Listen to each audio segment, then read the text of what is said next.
Hello friends, welcome to my YouTube channel.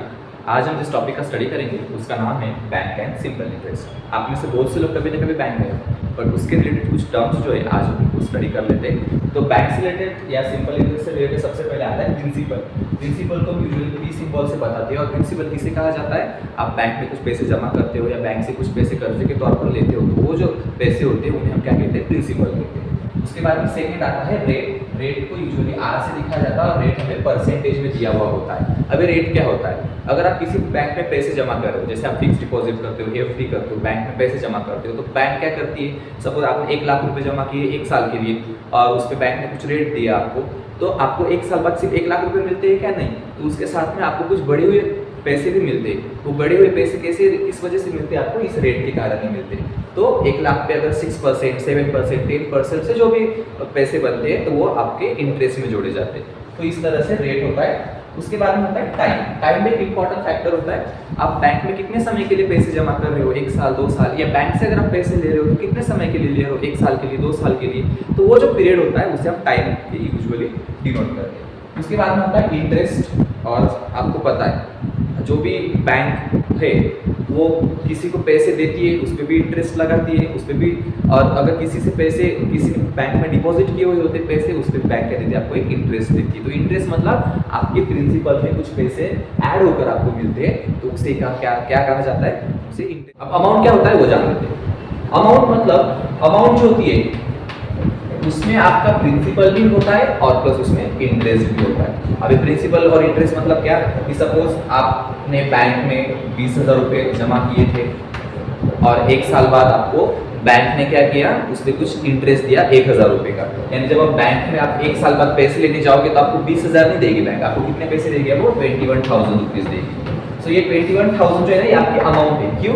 क्योंकि इस amount में आपका प्रिंसिपल था 20,000 और प्लस उसमें क्या इंटरेस्ट ऐड हुआ, 1 साल का इंटरेस्ट भी उसमें ऐड हो गया 1,000 रुपीज़। तो इस तरह से प्रिंसिपल मतलब आपने जमा हुई रकम और उसी के साथ में बैंक से मिले हुए आपको जो इंटरेस्ट के पैसे होते हैं वो दोनों को जोड़कर क्या बनाया जाता है? अमाउंट को बनाया जाता है। तो आइए इस पे कुछ एग्जांपल सॉल्व करते हैं कि अमाउंट को किस तरह से फाइंड करें या इंटरेस्ट को किस तरह से फाइंड करें। एग्जांपल से पहले हम सिंपल इंटरेस्ट का फॉर्मूला देख लेते हैं, इंपॉर्टेंट फॉर्मूला है। तो सिंपल इंटरेस्ट किस तरह से फाइंड किया जाता है वो समझ लेते हैं। सिंपल इंटरेस्ट मतलब SI, इसके लिए फॉर्मूला हमेशा ध्यान में रखना है आपको। P मतलब प्रिंसिपल मल्टीप्लाई बाय उसे रेट करना होता है और मल्टीप्लाई बाय टाइम करना होता है और अपॉन क्या लेना होता है? 100। अब आपको 100 कहाँ से है नीचे?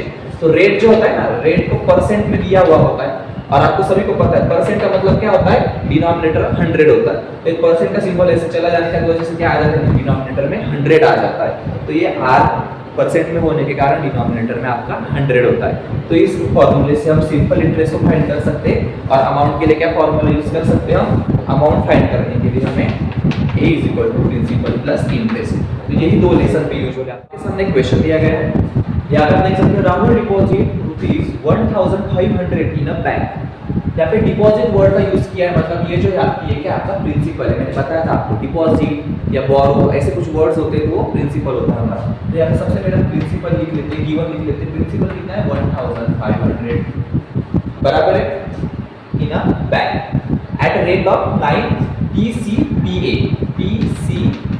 PCPA का मतलब होता है परसेंट पर एनम, यानी हर साल 9% उससे रेट लगेगा, हर साल के लिए होता है। परसेंट पर एनम 9% यानी रेट भी दिया आपको 9% का फॉर 2 इयर्स। 2 इयर्स यानी क्या होगा? आपका टाइम हो गया। तो टाइम भी लिख देता हूँ यहाँ पे, time is equals to 2 years. पूछा क्या है आपको? What is the total amount? आपको पूछा क्या है? अमाउंट पूछा है। और अमाउंट का फॉर्मूला आप सभी को पता है। अमाउंट का फॉर्मूला होता है P प्लस I। तो आपको अमाउंट फाइंड करनी है। अब अमाउंट फाइंड करने के लिए सबसे पहले आपको इंटरेस्ट को फाइंड करना होता है, हमेशा ध्यान रखना, क्योंकि अमाउंट के फॉर्मूले में क्या आता है? इंटरेस्ट आता है। प्रिंसिपल तो ऑलरेडी आपको पता है बट इंटरेस्ट पता नहीं आपको, तो हमें पहले इस गिवन पे से इंटरेस्ट फाइंड करना होगा। तो आप सभी को मैंने एक फॉर्मूला बताया था। क्या फॉर्मूला था हमारा? Simple interest SI is equals to principal means P multiply by rate multiply by time upon 100। ये आपका फॉर्मूला है। अब आपको सभी वैल्यूज पता है, हम सिर्फ फॉर्मूले में वैल्यूज पुट करते हैं। तो यस आई, या जिससे हम सिर्फ सिंपल आई भी लिख सकते हैं, इज इक्वल टू प्रिंसिपल कितना है 1500 मल्टीप्लाई बाय आर, रेट कितना है हमारा 9, यहाँ पे सिर्फ 9 लिखना है, परसेंट का सिंबल नहीं निकला क्योंकि परसेंट डिनोमिनेटर में हमारा 100 के फॉर्म में आ चुका है। मल्टीप्लाई बाय टाइम कितना है 2 अपॉन ये 100। कैलकुलेशन बहुत इजी होता है, डिनोमिनेटर का 0 न्यूमरेटर के 0 के साथ में कैंसिल कर देना, बच्चा कितना है यहाँ पे 15 मल्टीप्लाई बाय ये 9 मल्टीप्लाई बाय ये 2, और अगर तीनों का मल्टीप्लिकेशन करेंगे हम तो 15 2 से कितना होता है 30, और 30 into 9 अगर करेंगे तो 9 3 27, मतलब 270। आप खुद से करके देखो कैलकुलेशन अगर नहीं आ रहा तो, और आपको समझ जाएगा। तो मतलब 270 क्या है, ये मेरा इंटरेस्ट आ चुका है, i is equal to S I is equal to 270। But हमें सिर्फ i फाइंड करना था, यहाँ पर नहीं, हमें पूछा क्या था, अमाउंट पूछी थी। तो अमाउंट के लिए हमें फॉर्मूला अप्लाई करना पड़ेगा, अमाउंट इज इक्वल्स टू, देखो यहाँ पे amount is equal to principal, principal कितना है 1500 प्लस इंटरेस्ट कितना मिला मुझे 270, टोटल कितना हो गया 1500 का 270 मतलब 1770 रुपीस। इसका मतलब क्या है कि वो जो राहुल है वो 2 साल बाद बैंक को कितने टोटल अमाउंट कितनी रिटर्न करेगा वो बैंक को, या बैंक से कितने पैसे उसे वापस मिलेंगे 1700।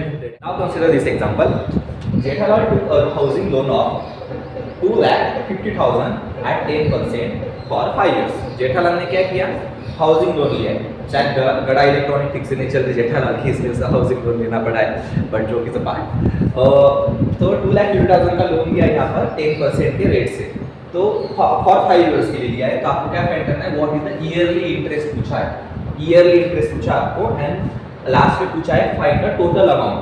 तो आपको टोटल अमाउंट वहां पे फाइंड करनी है, ठीक है ना। सबसे पहले हम गिवन लिख लेते हैं, अगर गिवन लिखते हैं ना हमें क्लियर हो जाता है कि हमें कहाँ जाना है। अगर गिवन ही नहीं पता आपको तो क्या फाइंड करना है, कहाँ जाना है पता नहीं चलता, इसलिए गिवन लिखते हैं। जेठालाल टुक हाउसिंग लोन ऑफ 2,50,000, प्रिंसिपल है 2,50,000। आपको कैसे ये कैसे के प्रिंसिपल आया था, क्योंकि मैंने आपको कहा था लोन के तौर पे जो हम लेते हैं हम पैसा या डिपॉजिट करते हैं बोरो करते हैं तो वो हमारा प्रिंसिपल होता है। प्रिंसिपल है 2,50,000, रेट क्या है आपका 10% पर एनम। तो रेट पहचानने के लिए पीसीपीए जिसके साथ भी लगा हुआ होता है उसे रेट समझ लेना, तो ये आपका 10% का, और कितने समय के लिए, टाइम के लिए आपको 5 इयर्स। अब आपको पहले ईयरली इंटरेस्ट पूछा है, तो ईयरली इंटरेस्ट के लिए आप टाइम क्या लोगे 1 ईयर का ही लोगे, आपको ईयरली इंटरेस्ट के लिए टाइम को 5 इयर्स के लिए लेने की जरूरत नहीं है। तो स्टार्टिंग में हम क्या करते हैं, यहाँ पे टाइम को 5 इयर्स की जगह 1 ईयर ही मान लेते हैं, जिससे आपको समझने में आसानी होगी। तो 1 ईयर, क्योंकि ईयरली इंटरेस्ट है ना, जिसे 1 ईयर ही मानेंगे। तो हमें सबसे पहले इंटरेस्ट पूछा उन्होंने ईयर में, तो आपको इंटरेस्ट का फॉर्मूला पता है, yes I, simple interest is equal to P multiply by R multiply by T upon 100। हमारा ये क्या है, ये हमारे यहाँ पे फॉर्मूला। अब इसमें वैल्यूज पुट करते हैं हम, पी की वैल्यू कितनी 2,50,000 मल्टीप्लाई बाय रेट कितना है 10, और मल्टीप्लाई बाय टाइम हमें 1 ही लिया है, 1 ईयर है ना, 1 ही लेना है। अब यहाँ पर डिवाइडेड बाय 100, 0 0 कट करेंगे हम, यूजुअली ये 0 को ये 0 से कट हो जाएगा, तो मतलब इधर का काम ही खत्म हो गया हमारा, ये 0 और ये 0 भी कट हो गया, यानी ऊपर सिर्फ जो नंबर मिला हमें क्या मिला 25,000, क्या नंबर मिला हमें ऊपर 25, यानी हमारा जो ईएसआई है 1 साल के लिए ईयरली इंटरेस्ट कितना पे करना पड़ेगा जेठालाल को, ईयरली इंटरेस्ट 25,000 उन्हें पे करना पड़ेगा। अब उसके बाद में हमें क्या फाइंड करना है, फाइंड द टोटल अमाउंट, आपको टोटल अमाउंट फाइंड करनी है। अब यहाँ पे देखो बहुत से बच्चे क्या करेंगे कि सर हमें अमाउंट का फॉर्मूला पता है, अमाउंट इज इक्वल टू होता है प्रिंसिपल प्लस इंटरेस्ट, और हमें प्रिंसिपल पता है 2,50,000 और इंटरेस्ट भी हमें पता चल गया 25,000, तो दोनों को ऐड कर देंगे सर हो गया हमारा इंटरेस्ट अमाउंट। बट नहीं, क्योंकि उन्होंने क्या कहा यहाँ पे 5 इयर्स के लिए जेठालाल ने लोन लिया है, तो 5 साल, 1 साल में अगर 25,000 उसे इंटरेस्ट हो रहा है, इंटरेस्ट बैठ रहा है, तो उसे 5 इयर्स के लिए निकालना पड़ेगा हमें। तो क्या करोगे, सबसे पहले यहाँ पर ये तो ईयरली इंटरेस्ट है ना आपका, आपको 5 ईयर का इंटरेस्ट फाइंड करना होगा। तो अब हम 5 इयर्स का इंटरेस्ट, मुझे एक बात बताओ, अगर 1 साल के लिए 25,000 रुपीज इंटरेस्ट आ रहा है तो 5 इयर्स के लिए कितना आएगा, so interest for 5 years is equals to क्या आएगा, ये 25,000 मल्टीप्लाई बाय 5 कर दो इसे, और आप सभी को पता है 25 5 से कितना होता है 125, और ये 30 ऊपर एज इट इज, यानी 1,25,000, यानी 5 साल में सिर्फ जेठालाल का इंटरेस्ट कितना होगा, 1,25,000 का इंटरेस्ट होगा। अब अमाउंट फाइंड करो, ये तो हो गया आपका 5 साल का इंटरेस्ट। अब अमाउंट जब लोगे आप लास्ट में, तो इस अमाउंट में आपको प्रिंसिपल और प्लस इंटरेस्ट, तो ये इंटरेस्ट कौन सा लेना होगा आपको, 5 साल वाला, ये जो है ना ये वाला 5 इयर्स का इंटरेस्ट लेना है, 1 ईयर का इंटरेस्ट हमें लेना नहीं है, क्योंकि अमाउंट में हमेशा सभी सालों का इंटरेस्ट मिलाकर अमाउंट फाइंड की जाती है। तो यहाँ पे प्रिंसिपल है हमारा 2,50,000 प्लस इंटरेस्ट कितना है हमारा 1,25,000। अब कितना होता है 2,50,000 और 1,25,000, तो 2 लाख और ये 1 लाख 3 लाख, ये 50 लाख और ये 25 मतलब 3,75,000, यानी जेठालाल जो है जिसने 2,50,000 का लोन लिया था, उसे 5 साल बाद बैंक को टोटल कितने पैसे रिटर्न करने होंगे, 3,75,000।